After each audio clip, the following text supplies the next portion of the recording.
In today's video, we're going to go over how you can hide courses and memberships from the LifterLMS course catalog and membership catalog. This is Will Middleton from WPCourseGuide.com. Thanks for joining me, and let's jump in. So, as you can see here, I'm on the course catalog, and it would work the same way for the membership catalog.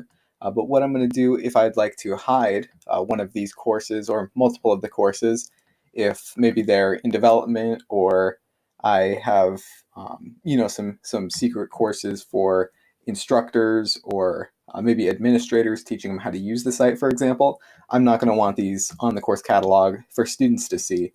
So in order to hide a specific course, I'll head to the dashboard, I'll head to courses,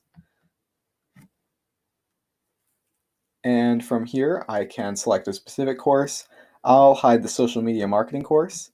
So what I'll want to do is head to edit by social media marketing course. And this will take me to the course editing screen here.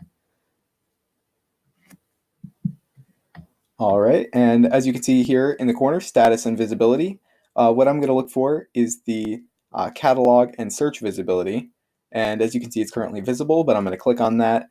And I have some options for catalog only visible for the catalog, only visible for search results, or entirely hidden. For my example, I'm going to make it entirely hidden from the catalog, and then I'll update that, and I'll head back to the course catalog page in my other tab here, and when I reload, that social media marketing course should be gone, and there it goes. So now the only way to see my social media marketing course is to have the direct link to it, and so then you can see it from there. Another way would be if I'm already enrolled in the social media marketing course, I could see it from my student dashboard as well. But that's an easy way to hide things from the course catalog, and it works the same way with the membership catalog. So that's a quick tutorial on the visibility settings for courses and memberships. This has been Will Middleton from WP Course Guide. Thanks for joining me, and I'll see you in the next one.